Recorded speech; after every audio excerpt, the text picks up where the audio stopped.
Hey y'all, how y'all doing? Welcome.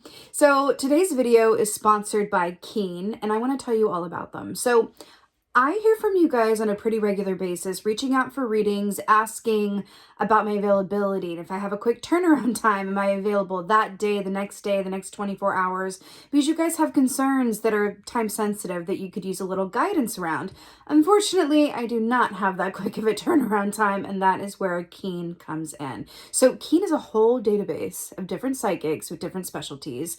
And when you log on, they'll ask you some questions, and then based on your answers, they give you a short list of psychics that they think are the best match for you. So I said, okay, Keen, let me try this out. So I went on there and I spoke to 2 different psychics because I like to be thorough. And I have to tell you, I was really impressed for 2 main reasons. So number 1, the accuracy and the detail, okay, was incredibly impressive.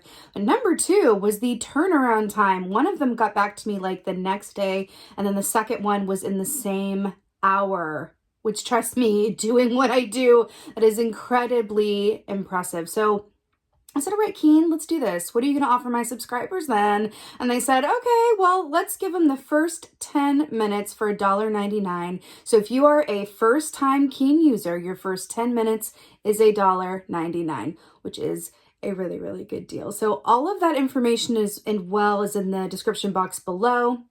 You can click on that link, get you your deal, get it going. And with that being said, I would say in terms of choosing an intuitive on Keen for your questions, as in all things, call upon your intuition. Use your intuition to guide you as to which intuitive is the best fit for your given question.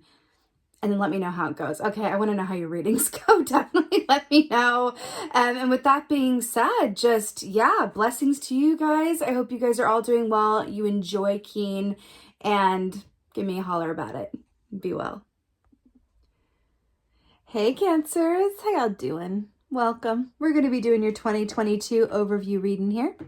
So let's talk about your meditation. So I saw a crocodile and an eel swimming together through the water, and then I saw them kind of come up onto a bank of land, and I saw the words, God, what were the words? Timing, patience, I think the third one was power. Timing, patience, power. Crocodile is very much about timing. Crocodile medicine, it's about when to move and when to be still.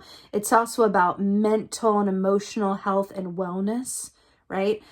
Also, eel is very much, it's a very powerful, rare energy. It's not one that I feel like we hear about a lot, eel energy, but it speaks of a duality and kind of merging together of the feminine and masculine aspects of yourself, which means you are able to receive and give in equal measure, but also receive insights and then also take action as well. So let's see what your animal energy is for an eel and a crocodile, live. See what your animal energy is. Soke now. So your animal energy for 2022 is Le Vulture. So listen, this is actually a really beautiful energy. It does equate to the 10 of Swords, which is about the complete ending of a cycle so that a new one can emerge and begin.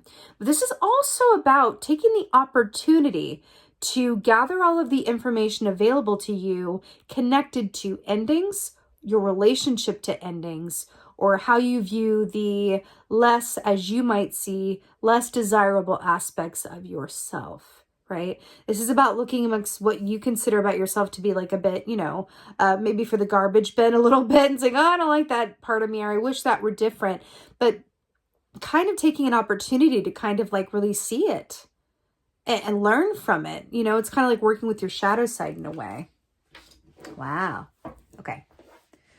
Let's see what's going on for Cancers for 2022. Ooh, I love it. Okay, so we got the Queen of Wands here. Did want to come out in reverse, so I just want to let's talk all about this energy. So, Queen of Wands, she's the queen of the home and the hearth, but she's also the queen of confidence, getting things done, taking action. She's very seated into the root of her power.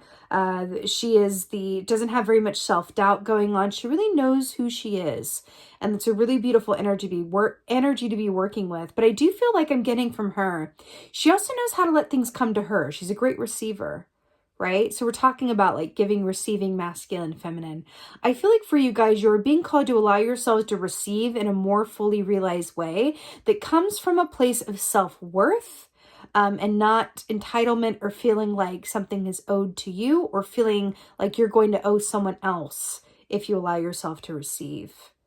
I feel like you're being called to come to equilibrium about your relationship between give and take, or, you know, what you give to others versus what you get, right? There's something about that.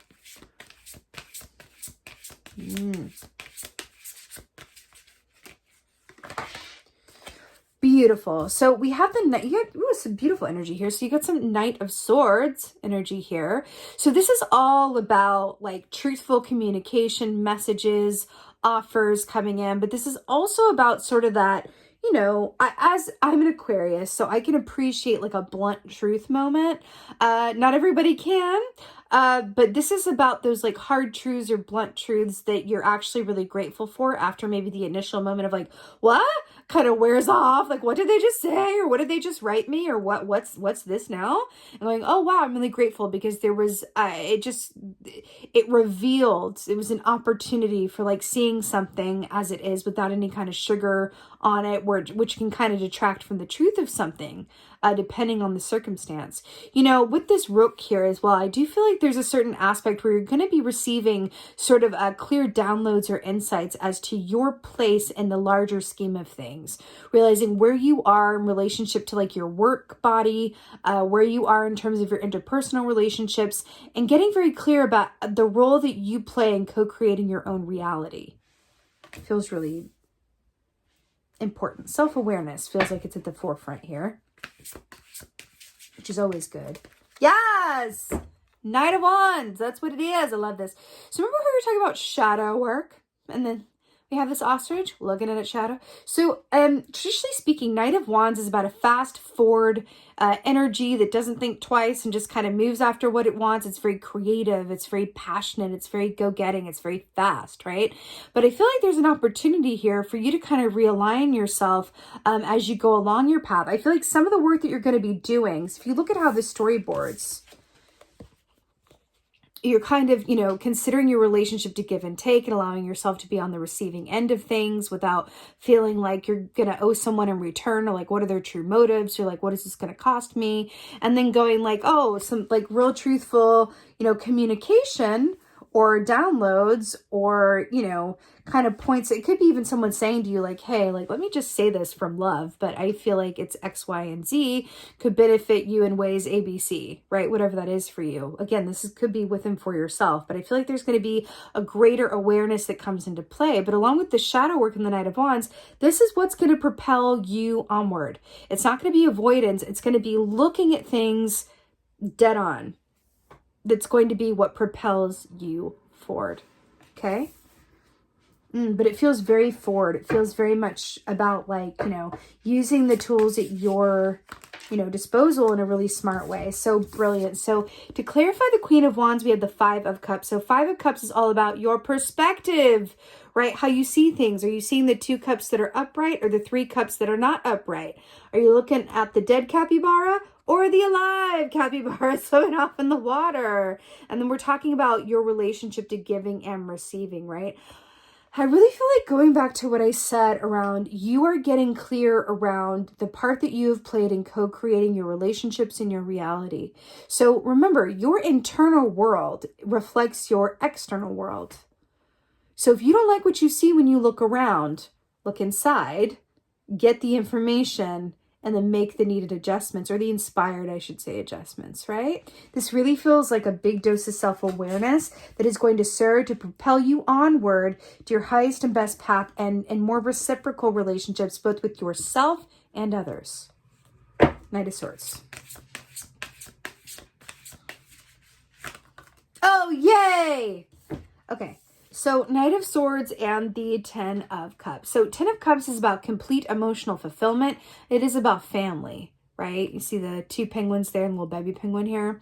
You know, it did want to come up in reverse. So it feels like, are your goals, dreams, what you desire in alignment with the actions that you take, the thoughts that you think, and what you're putting out into the world? If so, brilliant. But I do feel like a lot of the forefront of your thinking in your mind over the course of this year is going to be directly related to your emotional core, your emotional foundation, your interpersonal relationships. Also, I keep getting the relationship you have with yourself, but I feel like that feels incredibly important. Some of these realizations could come around your family or from someone who really loves you, someone who sees you clearly. And I feel like it's going to be an aspect of like, what part do I play in my interpersonal relationships? How can I give more? How can I give more to me? How can I, be the catalyst for change that I want to see in my relationships, or help support my relationships for the better without expecting anything in return?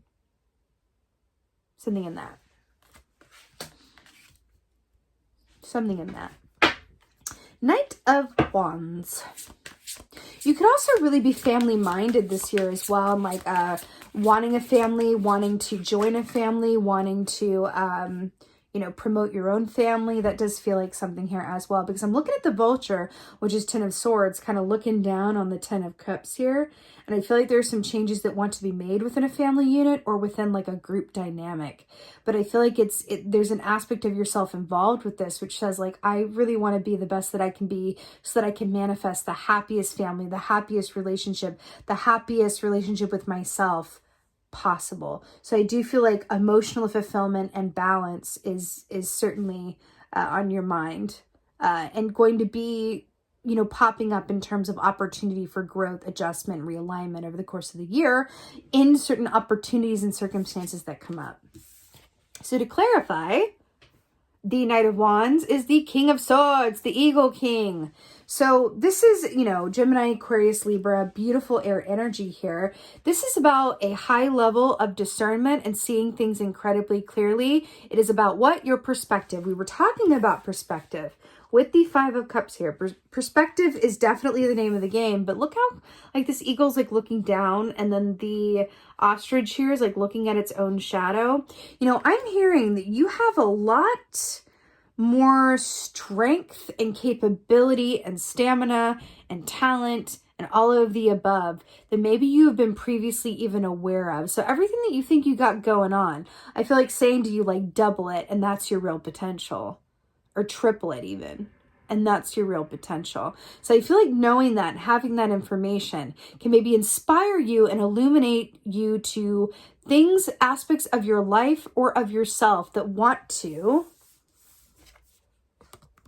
come to an end so that you can have room for other things, or, stop partaking in patterning or actions or thoughts that are not eliciting good feelings within you. I'll put it that way. But it does feel like a year of like transformation, self-development, and a lot of happy emotional manifestation that comes on the other side of some realizations and moments of truth and really honest communication here. Definitely. Let's get you on Oracle, shall we? Let's get an Oracle. Oracle. Oh, yeah. You are not ready. So we got the Shadow Queen, honey. We talked about the Shadow Queen. Talking about acquiring knowledge, insecurity, manipulation. Y'all, she's literally holding up a lantern. Acquiring knowledge, insecurity, manipulation. This is putting really, really well everything that we were talking about. Y'all got the Vulture and the Shadow Queen. Now, please do not despair. Please do not worry, because this is really all this is about. I want you to focus on the light here. Focus on the light, right? That's what I feel like is the purpose of this. All of these circumstances and these points of focus and transformation are all for this greater purpose of it, right? It's really about allowing your shadow self, allowing the shadow or the more shadowy aspects of your given circumstances to inform and propel you forwards. acquiring knowledge. That's what we were talking about with the King of Swords here as well. And the ostrich looking at its shadow. Okay. It's that acquiring knowledge so that you can be an active co-creator in your circumstances and really, well, manifest everything that you truly desire and truly are worthy of. Okay, Cancerians, you absolutely got this. This is your 2022 overview reading. I so hope that this, helps and resonates as the year goes on. And will you holler at me in the comments and let me know how you're feeling about the fact that we're in 2022 already? I mean, it's like, I feel like we're ready for it and everything, but at the same time, it's like, what? It's really insane that we're here. But yeah, let me know how you guys are doing. How are you guys feeling moving into this new 6th year? I love reading your comments. I really do. With that being said, thank you. Thank you so much for being here. Thank you for your continued support. And most of all, and as always, just thank you for being you. And be well. Until next time.